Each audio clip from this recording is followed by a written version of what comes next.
어머님, 다른 시댁들 보세요. 첫 손주 낳으면 집도 사주고, 차도 사주고. 저희만 그런 거 바라는 게 아니고, 요즘 추세가 그래요.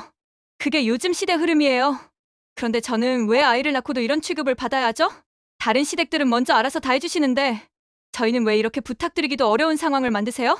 저희도 말하기 정말 어려워요. 엄마, 미나 말이 틀린 건 아니에요. 요즘은 정말 다들 그래요. 첫 손주 낳으면 시댁에서 다 챙겨주는 게 보통이에요. 엄마한테도 민준이가 첫 손주잖아요. 좀 더 선뜻해 주시면 안 될까요? 니네가 지금 무슨 소리를 하고 있는지 알아? 결혼한 순간부터 나랑 거리 두고 지내겠다면서 명절도 제대로 안 오고 안부 전화도 안 하던 니네가 지금 나한테 알아서 챙겨달라고 하는 거야? 네, 저희는 저희 나름대로의 생활이 있고, 너무 간섭받고 싶지 않아서요. 그게 서로 좋잖아요. 하지만 민준이를 위한 일이라면 당연히 도움을 받아야 한다고 생각해요. 어머님 손주니까요. 저희는 민준이를 낳아드렸잖아요. 그것만으로도 충분하지 않나요? 다른 시댁들은 손주 낳아준 것만으로도 고마워하면서 이것저것 다 해주던데요. 손주가 뭐 그리 대단한가? 너희가 평소에 보여주지도 않으면서 돈 달라고 할 때만 손주 타령하고 이제 와서 손주가 뭐가 그리 소중해? 오늘의 사연은 시댁과는 거리를 두고 지내고 싶다며 명절도 안 오고 안부 인사도 없던 며느리가 아이 낳자마자 갑자기 나타났어. 첫 손주니까 뭔가 큰 걸 해달라고 요구한 이야기입니다. 평소엔 시어머니를 피하면서도 필요할 때만 나타나는 뻔뻔한 며느리. 돈 이야기만 나오면 적극적으로 변하는 아들. 결국 이 모든 상황을 정리하기로 결심한 시어머니의 이야기입니다. 이야기가 궁금하시다면 구독과 좋아요 꼭 눌러주세요. 순이어머니에게 큰 힘이 됩니다. 제 이름은 김순이, 올해 59입니다. 부산에서 작은 반찬 가게를 운영하고 있어요. 남편은 5년 전 갑작스러운 심장마비로 세상을 떠났고 그 뒤로는 혼자 힘으로 살아가고 있습니다. 새벽 5시에 일어나 반찬 만들고 오후 7시까지 가게 지키는 게 제 일상이에요. 아들 정호는 35, 나름대로 탄탄한 회사에 다니고 있습니다. 아들 정호가 결혼한 지 이제 3년째인데요. 며느리 미나랑은 글쎄요. 어떻게 표현해야 할까요? 처음부터 좀 어색했어요. 제 며느리를 보면서 가끔 이런 생각이 들어요. 요즘 사람들은 불편한 관계는 끊고 싶어 하면서 혜택만 챙기려고 한다고요. 가족이라는 이름으로 의무는 거부하고 권리만 주장하는 거 있잖아요. 그게 바로 우리 며느리 이야기입니다. 처음 정호가 미나를 데려왔을 때는 참 얌전해 보였어요. 어머니, 잘 부탁드려요. 90도로 인사하며 웃던 모습이 아직도 기억납니다. 그런데 결혼하고 나서부터는 달랐어요. 명절 때 빼고는 얼굴 보기가 하늘의 별 따기였죠. 엄마, 미나가 아직 엄마를 낯설어 해서요. 조금만 기다려주세요. 그렇게 정호가 말할 때마다 저는 이해하려고 했어요. 그래, 처음엔 어색할 수 있지. 전화도 거의 안 해요. 제가 먼저 전화하며 아내, 어머님, 저희 잘 지내고 있어요. 이런 식으로 대답만 하고 길게 이야기할 생각이 전혀 없더라고요. 아들한테 너희는 왜 생전 안부 전화도 안 하냐고 물어보면 엄마, 요즘 며느리들은 다 그래요. 시댁이랑 거리 두고 싶어 해요. 거리를 두고 싶다고? 네, 불편하대요. 만나면 스트레스 받는다고. 이게 무슨 소리야? 시어머니가 스트레스라고? 내가 니들한테 무슨 스트레스를 줬니? 그때부터 뭔가 이상하다 싶었어요. 그 말 듣고 좀 서운했지만 그래도 젊은 부부니까 둘만의 시간이 필요하겠구나 하면서 참았어요. 그렇게 3년을 지냈는데 3년이 지나도 나아지지 않았습니다. 오히려 아이가 생기면서 더 멀어졌어요.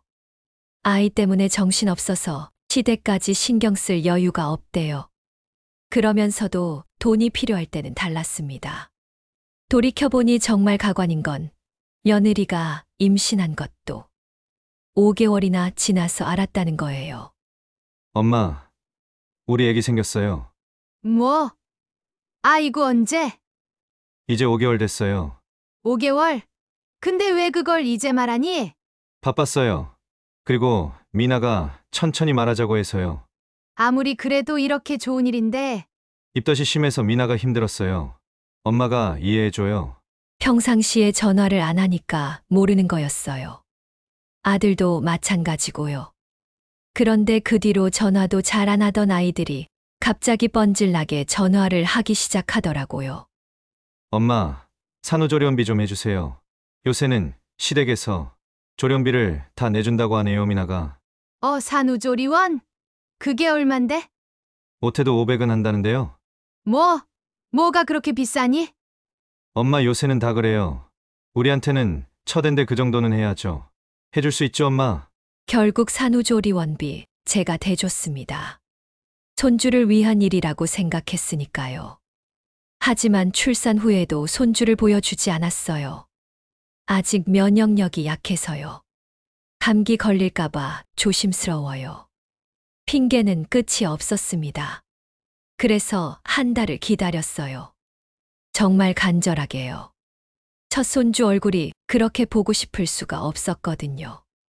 드디어 집에 가서 아기를 봤는데 진짜 천사 같더라고요. 작은 손, 작은 발가락. 그 모든 게 신기하고 예뻤어요. 이름은 정했니? 민준이에요. 민준이를 안고 있는데 가슴이 벅차더라고요. 이게 우리 집 대를 이을 아이구나. 이 작은 생명이 우리 가족이 됐구나. 그때까지는 정말 행복했어요. 그리고 두 번째 손주를 본 건 100일 잔치 때였어요. 그것도 몇 시간뿐이었죠. 그날 미나는 친정 식구들하고만 사진을 찍더라고요. 저는 마치 구경꾼 같았어요. 그제서야 정호가 손주 민준이를 저에게 데리고 와서 민준아, 할머니야. 그렇게 다시 안아보는 손주가 얼마나 예쁘던지 눈물이 날 것 같았어요. 하지만 미나는 금세 아이를 다시 안아갔어요. 아직 낯을 가려서요. 그날 집에 돌아와서 정호한테 전화로 물어봤어요. 미나가 나를 왜 이렇게 피하니? 내가 뭘 서운하게 했니? 정호는 한참을 망설이더니 말했어요. 엄마, 미나가 시댁이 부담스럽대요. 너무 신경 써주시려고 하니까 오히려 눈치 보인다고. 신경 써주는 게 잘못이니? 그게 아니라 거리감을 두고 지내고 싶대요. 서로 편하게. 그 말에 정말 허탈했어요. 내가 언제 불편하게 했다고. 언제부터인가 정호도 달라졌어요. 예전에는 엄마 편이었는데 이제는 무조건 미나 편이었죠.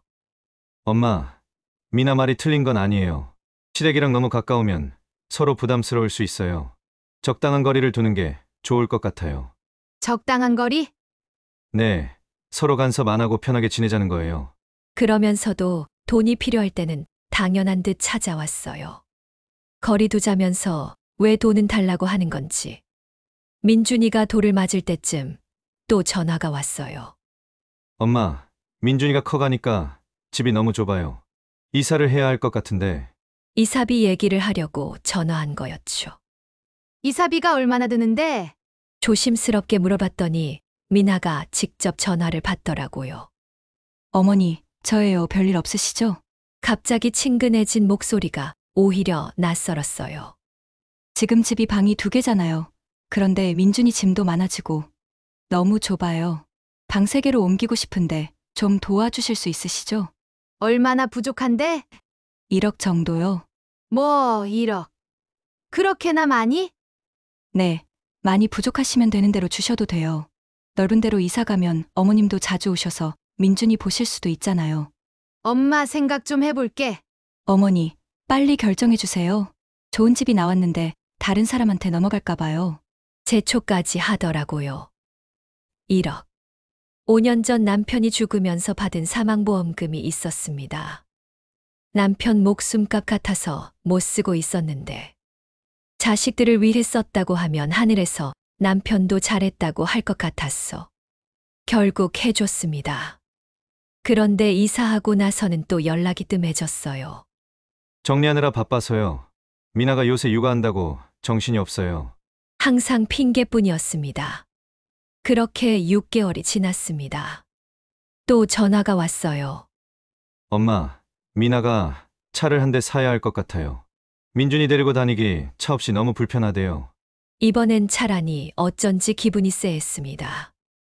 정호야, 이번엔 혹시 차 사달라고 전화한 거니? 엄마, 미나가 정말 힘들어해요. 민준이 데리고 병원 가는 게 얼마나 고된지. 그럼 너는 뭐 하고 있고? 저도 회사 일 때문에 바빠서요. 도대체 어떤 차가 필요하다는 거니? 요즘 많이 타고 다니는 외제차인데 전기차라서 유지비가 많이 안 든다고 하더라고요. 한 5천이면 될 것 같아요. 그래서 그걸 또 나한테 해달라는 거고? 엄마, 한 번만 더 도와주세요. 이번이 마지막이에요. 하지만 집 이사한다고 돈 준 지 얼마 되지도 않아. 또 이렇게 큰 돈을 요구하니 기분이 그다지 좋지는 않았습니다. 그리고 무엇보다 제 통장 잔고가 눈에 보이게 줄어들고 있었어요. 정호야, 이사 가고 싶다고 해서 아버지 보험금 받은 걸로 1억이나 해준 게 불과 얼마 전이었던 건 알지? 어쩌면 그 돈이 아버지가 엄마를 두고 혼자 가면서 남기고 간 노후 자금이었을 텐데 나는 그런 것도 포기하고 너희한테 해준 거야. 그런데 또 이렇게 큰 돈을 달라고 하면 그건 좀 어려울 것 같구나. 그런데 갑자기 미나가 전화를 뺏어 받더니 이러는 거예요. 어머님, 저희도 이런 부탁 드리기 정말 힘들어요. 근데 다른 방법이 없잖아요. 다른 시댁들 보세요. 첫 손주 낳으면 집도 사주고 차도 사주고 저희만 그런 거 바라는 게 아니고 요즘 추세가 그래요. 그때 정호가 거들더라고요. 엄마, 미나 말이 맞아요. 요즘 시대에 첫 손주 낳으면 이 정도 해주는 게 당연하지 않나요? 당연하다고? 네. 그리고 엄마도 민준이 예뻐하시잖아요. 앞으로 대를 이을 건데 민준이를 위해서라도 해주실 수 있잖아요. 그 순간 이 아이들이 정말 이상하다는 생각이 들었어요. 평소에는 저를 피하기 바쁘던 애들이 돈 얘기할 때만 이렇게 적극적으로 나오는 게요. 미나야, 그런데 너는 평소에 나랑 멀리 지내고 싶다고 하지 않았니? 그랬더니 미나가 잠깐 당황하더니 이렇게 말하더라고요. 그건 어머님을 힘들게 해드리고 싶지 않아서였어요. 정말 그게 나를 위해서였다고? 네, 저도 어머님과 가깝게 지내고 싶은데 워낙 조심스러워서요. 거짓말이라는 게 뻔히 보였어요. 3년 동안 저를 피해 다니면서 이제 와서 가깝게 지내고 싶었다고요? 그럼 앞으로는 자주 왕래하면서 지낼 거니? 그건 상황 봐가면서요. 역시나 애매하게 대답하더라고요. 돈만 받으면 다시 멀어질 생각인 거죠. 그때 제가 물어봤어요. 미나야, 솔직히 말해봐. 너는 나한테 뭘 원하는 거니? 그랬더니 미나가 좀 당황해하면서 이렇게 대답하더라고요. 저는 그냥 민준이를 위해서 필요한 걸 부탁드리는 거예요. 민준이를 위해서? 네, 더 좋은 환경에서 키우고 싶어서요. 그 말을 듣고 피식 웃음이 나왔어요. 집 이사시켜주면서 나는 은근히 기대했다. 이렇게까지 해줬는데 이제 너희들 자주 볼 수 있겠지 하면서 그런데 연락도 없다가 6개월 만에 전화해서는 뭐? 차를 사달라고? 나는 민준이 태어나고 지금까지 3번이나 제대로 봤을까? 그런데 말끝마다 민준이를 위해서 첫 손주니까 라는 명분을 만들어서 나만 보면 돈 달라고 하는 거야? 엄마, 그런 말이 어딨어요? 저희가 잘 살면 엄마도 좋잖아요. 좋다고? 뭐가 좋다는 거니? 내가 너희들 얼굴 보기도 힘든데 그때 미나가 또 한마디 하더라고요. 어머님, 저희 주변 친구들 봐도 다 이렇게 받았어요. 시댁에서 집도 해주고 차도 사주고. 그게 요즘 시대 흐름이에요. 저는 왜 아이를 낳고도 이런 취급을 받아야 하죠? 이런 취급 네, 다른 시댁들은 먼저 알아서 다 해주시는데 저희는 왜 이렇게 부탁드리기도 어려운 상황을 만드세요? 저희도 말하기 정말 어려워요. 그 순간 정말 뒷목을 잡을 뻔했습니다. 이 애가 지금 무슨 소리를 하는 거지? 미나야, 지금 내가 너희한테 뭘 잘못했다는 거니? 그게 아니라 다른 집들은 그냥 자연스럽게 해주시는데 저희만 이렇게 구걸하듯이 말해야 하니까 그게 서운한 거예요. 정호도 거들어서 한마디 더 하더라고요. 엄마, 미나 말이 틀린 건 아니에요. 요즘은 정말 다들 그래요. 첫 손주 낳으면 시댁에서 다 챙겨주는 게 보통이에요. 엄마한테도 민준이가 첫 손주잖아요. 좀 더 선뜻해 주시면 안 될까요? 선뜻 해달라고? 이때 정말 어이가 없어서 말이 안 나오더라고요. 니네가 지금 무슨 소리를 하고 있는지 알아? 결혼한 순간부터 나랑 거리 두고 지내겠다면서 명절도 제대로 안 오고 안부 전화도 안 하던 니네가 지금 나한테 알아서 챙겨달라고 하는 거야? 그건 그거고 이건 이거죠. 민준이는 어머님 손주잖아요. 그럼 손주는 너희 마음대로 안 보여주면서 돈은 손주 명분으로 달라는 거니? 그랬더니 미나가 좀 짜증 섞인 목소리로 이렇게 말하더라고요. 어머님, 저희도 나름대로 이유가 있어서 그런 거예요. 너무 자주 만나면 서로 부담스럽잖아요. 적당한 거리를 유지하면서도 필요한 건 도와주시는 게 현명한 관계 아닌가요? 적당한 거리, 필요한 건 도와달라고? 네. 저희는 저희 나름대로의 생활이 있고 너무 간섭받고 싶지 않아서요. 그게 서로 좋잖아요. 하지만 민준이를 위한 일이라면 당연히 도움을 받아야 한다고 생각해요. 어머님 손주니까요. 정호도 또 한마디 거들더라고요. 엄마 요즘은 다 이런 식으로 살아요.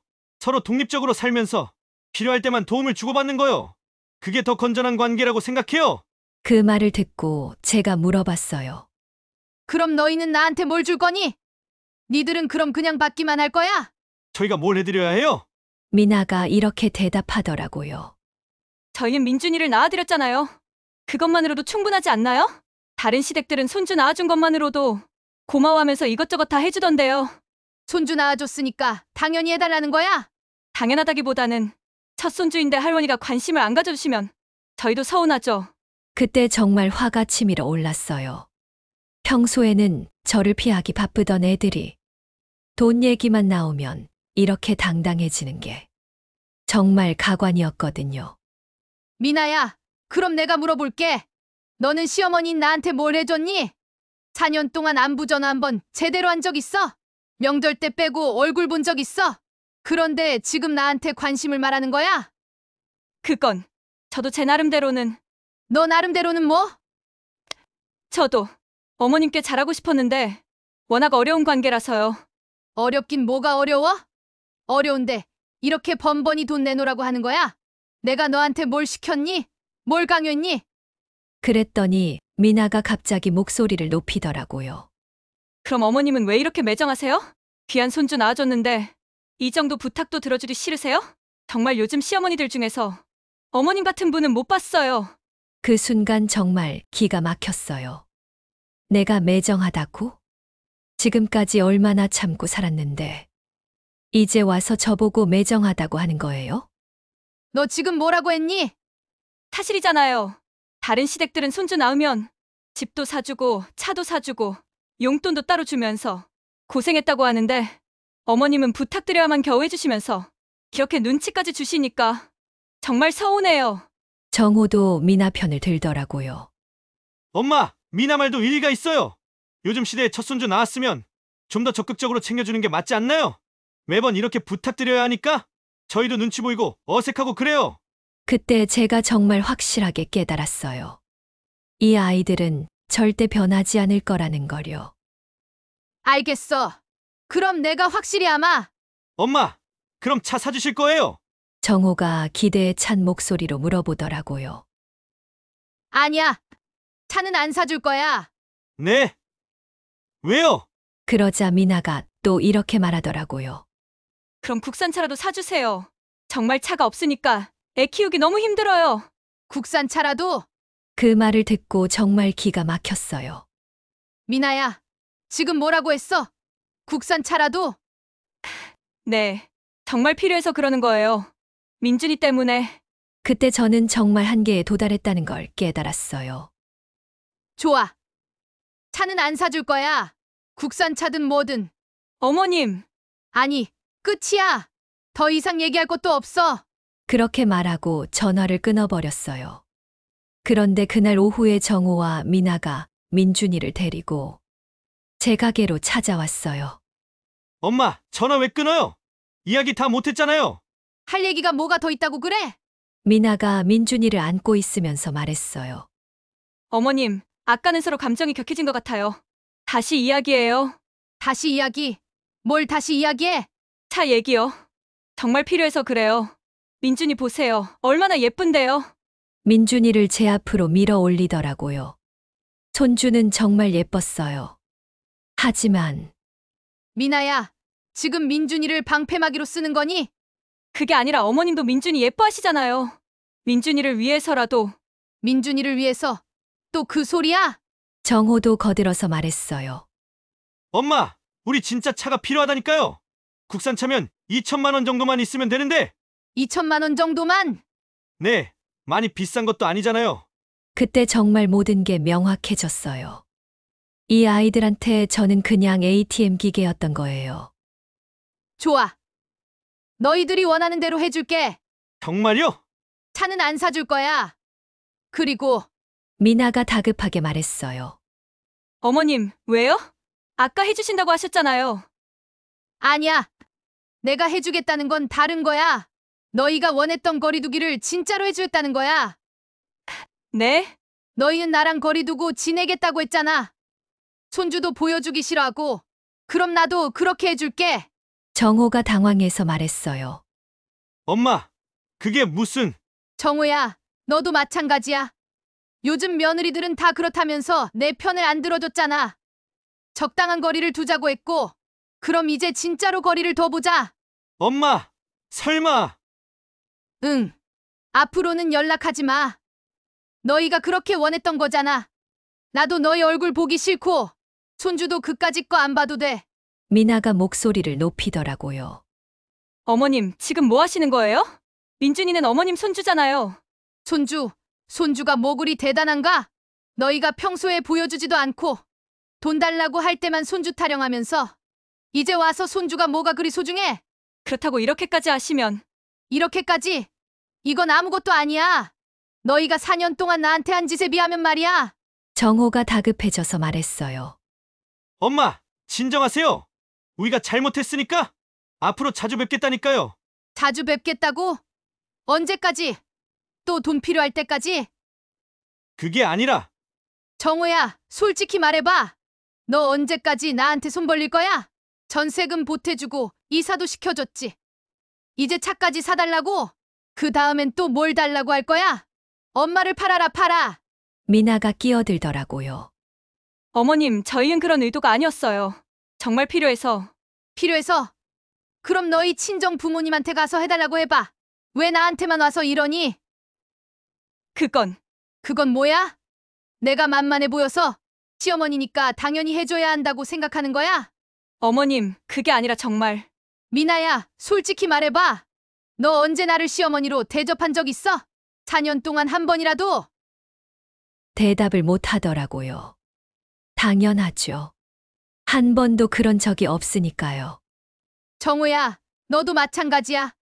결혼하고 나서부터는 무조건 미나 편이었잖아. 엄마는 뒷전이고. 엄마, 그게 아니라...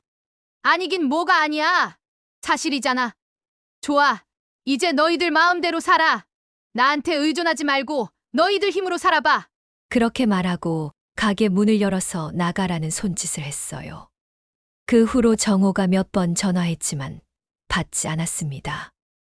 문자도 왔어요. 엄마, 잘못했어요. 한 번만 만나서 이야기해요. 하지만 답장하지 않았어요. 더 이상 속을 일도 없고 기대할 것도 없으니까 마음이 편해졌거든요. 2주 후에 미나가 직접 가게로 찾아왔어요. 민준이를 데리고 와서 말이죠. 어머님, 정말 죄송해요. 제가 잘못 생각했어요. 하지만 저는 단호했어요. 미나야, 이제 와서 그런 소리 하지 마.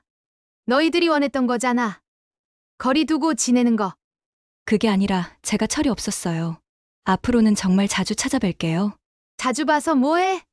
또 돈 달라고 할 건데. 그런 게 아니에요. 정말로. 미나야, 이제 그만해.